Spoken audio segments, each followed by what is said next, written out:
नमस्कार। आज हम बात कर रहे हैं असम के एक जाने माने गायक जीतुल जुमन की।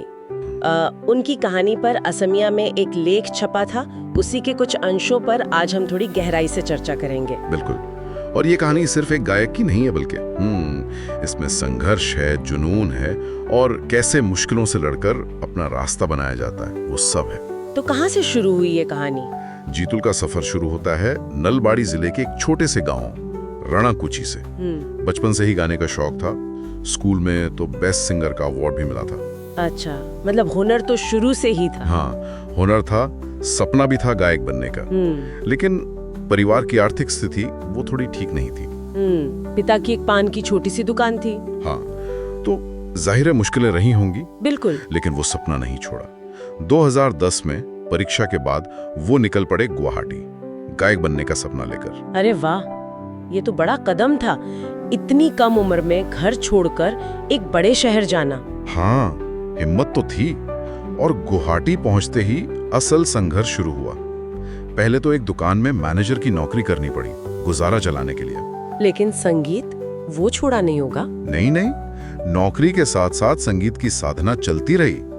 2011 में पहला स्टेज शो भी मिला, लाल माटी में, पर उससे कोई खास पहचान नहीं बनी। और पैसे? स्टेज शो से कुछ आमदनी होती थी? बहुत कम, मतलब गुजारा करना भी मुश्किल था। आर्थिक तंगी बनी हुई थी। सोचिए, 2013 में पहला गाना रिकॉर्ड भी करवाया, लेकिन पैसे ही नहीं थे कि उसे रिलीज कर सके। ये तो बहुत दिल तोड़ने वाली बात है, इतनी मेहनत के बाद भी रिलीज न कर पाना। सही कहा। ये दिखाता है कि सिर्फ टैलेंट काफी नहीं होता कई बार। लेकिन वो रुके नहीं। 2014 में उन्होंने खुद का लिखा, खुद का कंपोज किया गाना मरम विचारी, उसे रिलीज किया। अच्छा, ये पहला ऑफिशियल रिलीज था उनका? हाँ, अपना पहला गाना। एक छोटा कदम, पर बहुत जरूरी था उनके लिए।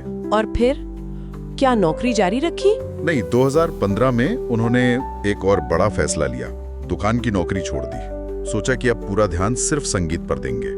लेकिन ये तो और भी मुश्किल रहा होगा, बिना नौकरी के गुवाहाटी में रहना। बहुत मुश्किल। सिर्फ गायकी के भरोसे टिके रहना लगभग नामुमकिन सा हो गया था। 2016 आते आते वो मानसिक रूप से बहुत थक गए थे। लगने लगा था कि शायद ये रास्ता सही नहीं है। ये वो वक्त होता है जब कई लोग हार मान लेते हैं। बिल्कुल।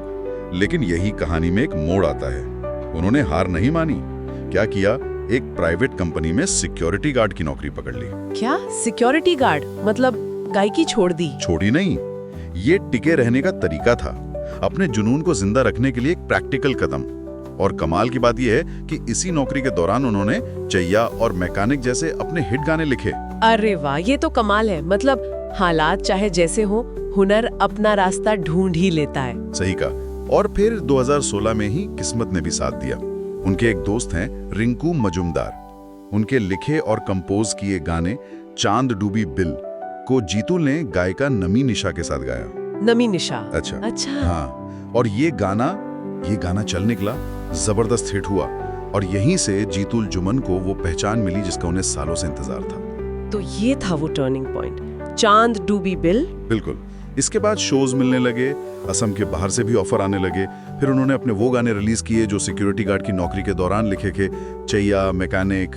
चैया तो मैंने भी सुना है, काफी पॉपुलर है वो गाना। हाँ, चैया तो बहुत बड़ा हिट हुआ, आज भी उसकी फरमाइश होती है। लेकिन यहाँ एक और दिलचस्प बात है, उन्होंने सिर्फ गाने पर ही फोकस नहीं रखा। अच्छा, और क्या किया? उन्होंने समझा कि बदलते वक्त के साथ चलना होगा, सिर्फ एक चीज पर निर्भर नहीं रह सकते।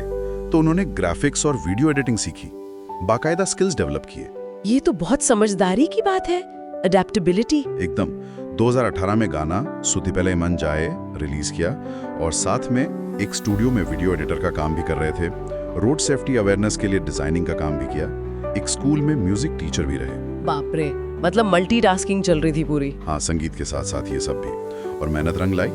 2020 में उन्हें जर्नलिस्ट एसोसिएशन फॉर असम, मतलब JAFA, ने विशिष्ट कंठ शिल्पी बंठा अवार्ड दिया। बहुत बढ़िया, डिस्टिंग्विश्ड सिंगर अवार्ड। जी।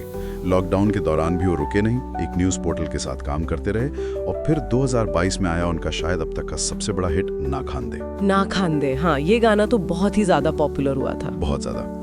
इसे लोगों ने हाथों हाथ लिया और उसी साल दिसपुर प्रेस क्लब ने भी उन्हें कंठशिल्पी बंठा यानी सिंगर अवार्ड से सम्मानित किया। तो आज वो क्या कर रहे हैं? संगीत तो चल ही रहा होगा। हाँ, संगीत तो जारी है, साथ ही वो एक न्यूज पोर्टल में प्रोग्राम कोऑर्डिनेटर और लीड वीडियो एडिटर के तौर पर काम कर रहे हैं। उनकी अपनी कंपनी भी है, माँ देवतार सृष्टि, MD क्रिएशन नाम से, जो ग्राफिक्स, वीडियो एडिटिंग वगैरह का काम करती है। अच्छा, अपनी कंपनी भी? जी, और निजी जिंदगी में भी सब अच्छा है। पिछले साल अक्टूबर 2023 में उन्होंने अपनी साथी गायिका नमी निशा से शादी कर ली, 11 साल के रिश्ते के बाद। अरे वाह! नमी निशा, जिनके साथ उनका पहला हिट गाना था। हाँ, वही नमी निशा। तो कुल मिलाकर जीतुल जुमैन की कहानी ये सिर्फ एक सिंगर के स्टार बनने की कहानी नहीं है। सही कहा, ये कहानी है लगन की, मुश्किलों से ना हारने की और वक्त के साथ खुद को बदलने की, नए हुनर सीखने की। बिल्कुल। अपने पैशन को जिंदा रखते हुए प्रैक्टिकल रास्ता निकालना, उन्होंने यही किया। वाकई एक प्रेरणादायक सफर है ये। और ये हम सब के लिए सोचने का एक बिंदु भी छोड़ जाता है कि किसी भी क्रिएटिव फील्ड में या शायद किसी भी फील्ड में अपने जुनून और जिंदगी की जो जरूरतें हैं उनके बीच संतुलन कैसे बनाया जाए। क्या कामयाबी का मतलब सिर्फ फेमस होना है, या फिर लगातार सीखते रहना, बदलते रहना और मुश्किल हालात में भी अपना रास्ता बना लेना? शायद यही असली जीत